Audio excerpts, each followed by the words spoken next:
आज की कहानी अंधविश्वास पर आधारित है।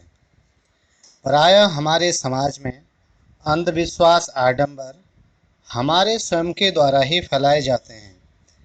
इसके लिए हम स्वयं ही जिम्मेदार हैं, क्योंकि हम प्रायः साधु, ब्राह्मणों, बाबाओं, तांत्रिकों, मौलिकों, संतों, सूफी संतों पर आवश्यकता से अधिक विश्वास करते हैं और इसी कारण कुछ लोग हमारे इस विश्वास का गलत फायदा उठाते हैं। ऐसी ही एक कहानी लेकर आज हम प्रस्तुत हुए हैं। दो दोस्त थे, उमी और मुनि। उमी ब्राह्मण जाति का था। उसके माता पिता अंधविश्वासी थे और मुनि भी भगवान पर विश्वास करता था तथा वो कर्म को प्रधान मानता था तथा वैज्ञानिक तर्कों पर कार्य करता था। उमी के पिता केवल 5वीं पास थे। वे वृत्ति कार्य करते, जैसे शादी, विवाह, नामकरण संस्कार, पूजा पाठ आदि।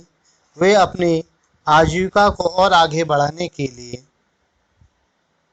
जन्म कुंडलियाँ बनाते, हाथों की लकीरें देखते और झूठ मूठ में वे बोलते कि तेरा शनि भारी है, तेरा मंगल भारी है, जबकि उन्हें ठीक से कुंडली देखना भी नहीं आता था, हाथों की लकीरें भी नहीं देखते थे। यदि किसी की शादी नहीं हो रही है तो वे उनसे महंगी महंगी वस्तुएं दान करने को कहते। किसी का बच्चा देर से होता था तो वे उस पर लघुआ भिजुआ या आत्मा भूत की छाया बताते थे। यदि किसी के पेट दर्द, दांत दर्द, बुखार होता था तो वे उस पर तंत्र मंत्र करते थे, जबकि वे किसी भी प्रकार का तंत्र मंत्र उन्हें नहीं आता था और ना ही उन्हें हाथों की लकीरें देखनी आती थी। लेकिन यह बात गांव के कुछ ही लोग समझते थे। अधिकतर लोग उन पर बहुत विश्वास करते थे और उन्हें कुछ लोग भगवान का अवतार भी समझने लगे थे। इस प्रकार उन्होंने अब बहुत साधन एकत्र कर लिया और निरंतर गलत तरीके से ही वे धन कमाने लगे थे। परंतु कहते हैं कि मनुष्य को अपने कर्मों का दंड इसी जन्म में भोगना पड़ता है। अचानक उमी का स्वास्थ्य बिगड़ गया।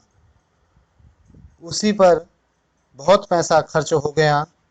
उमी की माता का भी स्वर्गवास हो गया। अंत में उमी के पिताजी को लकवा मार गया और अंत में उनकी भी मृत्यु हो गई। इस प्रकार सारा पैसा बीमारी में खर्च हो गया।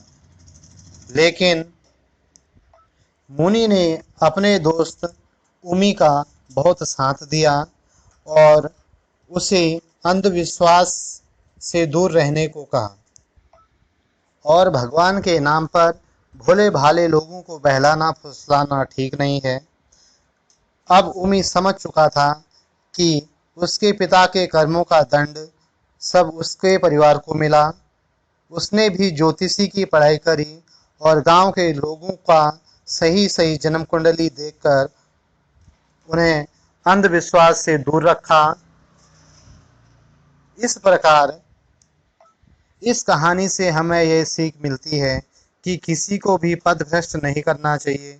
मंत्र केवल साधना संपन्न व्यक्ति के ही लगते हैं, क्योंकि उसके अंदर भगवान का वास होता है और परोपकारी व्यक्ति ही मंत्रों को जागृत कर सकता है। स्वार्थी व्यक्ति के किसी भी प्रकार के मंत्र नहीं लगते हैं, उसके मंत्र प्रभावी नहीं होते हैं।